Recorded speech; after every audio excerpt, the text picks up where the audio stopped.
Back in the 90s, a farm simulator was one of the most unique styles of games available. With the release of Harvest Moon, players got to relive the good old days of waking up at the crack of dawn and working in the fields till the sun set on the horizon.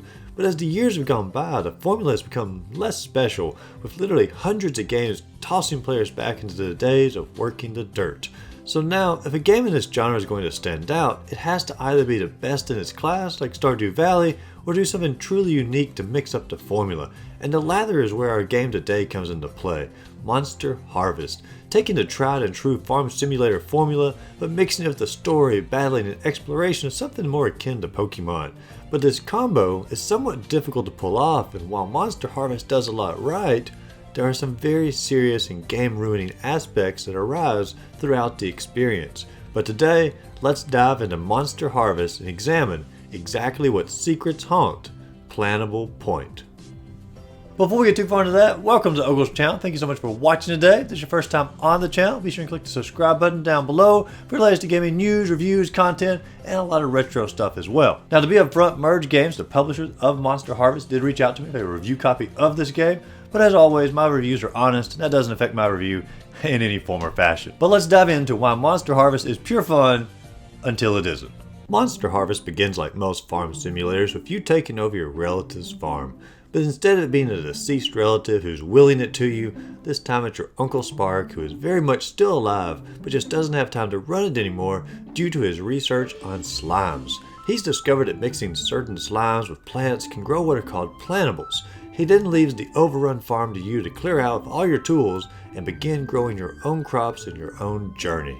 Like most farm simulators, you have an energy bar of what you can do on the farm before you need to rest, and an experience meter that unlocks new crafting abilities as you complete tasks and level up. All the farming aspects are pretty on par with similar games like Stardew Valley, and it's honestly a ton of fun to get your farm going. But the twist of this game comes into play when you begin attaching slimes to your plants. When you attach a slime to a plant, you can then grow either a battling plantable or a livestock plantable depending on the color of the slime. And the amount of different plantables you can grow is quite large because different plants will grow different plantables and also different seasons will grow different plantables. This allows you to have quite a variety, and this is important because you can only carry one plantable of its type with you at the same time. I wish I had known that before I spawned a whole herd of mutados, but at least they're cute in their own sort of way.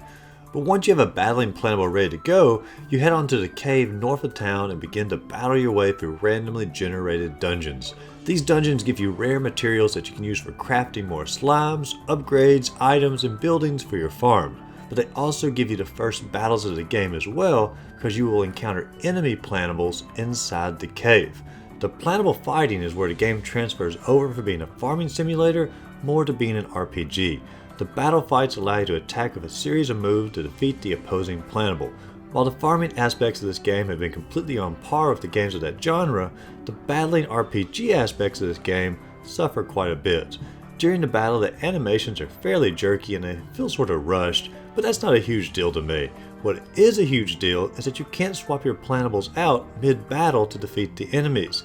You just have to fight until your plantable is dead and then swap it out. Also, you can't heal your plantables either unless they have a heal move during the battle. These are very major aspects of how battling works in RPGs. Yes, I know when your plantable dies, it allows you to upgrade the soil back on your farm to grow higher level plantables, but this constant losing to plantables feels disconnected and makes them feel so disposable in the game. And also, it just makes it feel like somewhat of a rudimentary RPG that's lacking some basic features. But you continue through the dungeon until all your plantables are dead or until you've exhausted your energy meter, and then you head back to town. There you grow more plantables and begin the whole process over. The start over every time with better soil and new upgrades turns the battling aspect of the game more into a roguelike game than an RPG or Pokemon type game. Perhaps the creators are trying to mix yet another genre game into the Pokemon and Stardew Valley formula, but the roguelike additions seem to take away from the game more because it limits how the battling and upgrading of your plantables can take place. While the battling itself is lacking in the game, the mere aspect of just including the battling does open up a ton of variety on how you grow your crops. you no longer just grow crops to make the most money to upgrade your area, you now have to figure out which plantables to grow to help you fight for the caves to gain more items to upgrade your town. This battling and inclusion adds a new element to farming simulators that hasn't been done before, and it's honestly a refreshing addition. But whether it's through battling, exploration, or just selling off your crops, upgrading your farm, and finding new ways to customize your farm, it's just a ton of fun, and it takes you one step closer to making your little farm feel like home.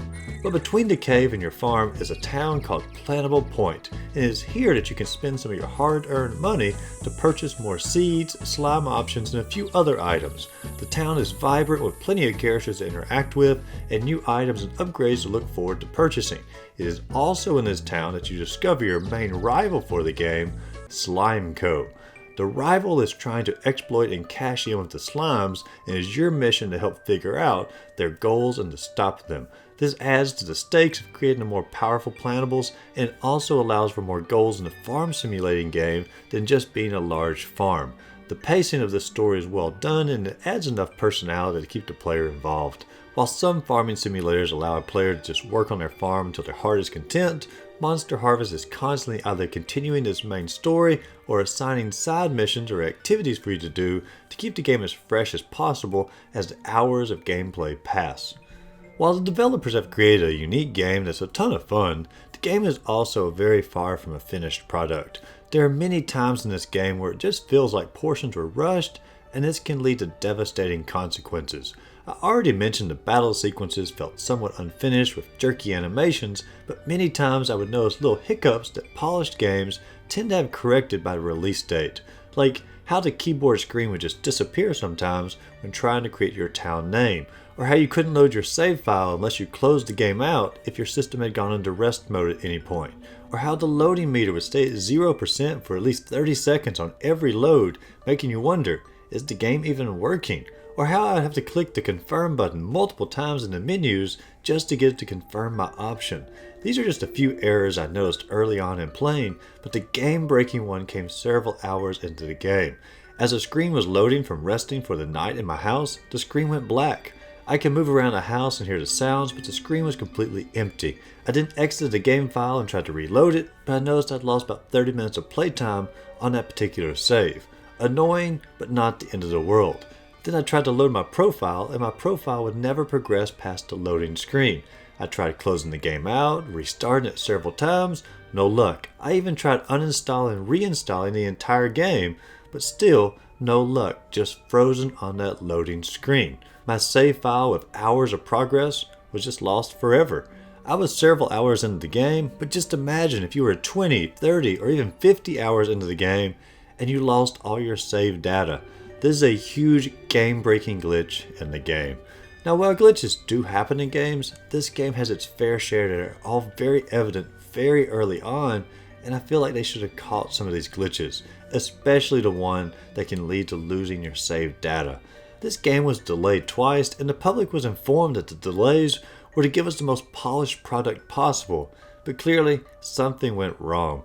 Perhaps another delay was necessary to actually iron out all of these errors, but as it stands, it feels like the developers deceived the players and rushed the release.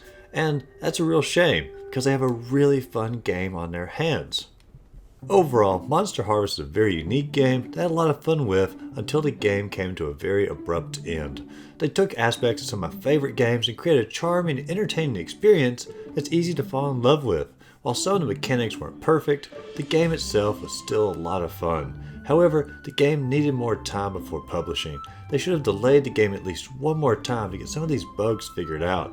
I'm sure a patch will probably release at some point in the near future and it will solve some of these issues, but it may just be too little too late for many players who already experienced some of the bugs. But if you find Monster Harvest on sale in a few months down the line when the patches are completed, I'd recommend the game. However, as it stands at the moment, I'd have to say give the game a pass, at least for now. But if you enjoyed this review, be sure to like and subscribe to the channel. As always, go out there, find a great game to play, and just simply have a great rest of the day.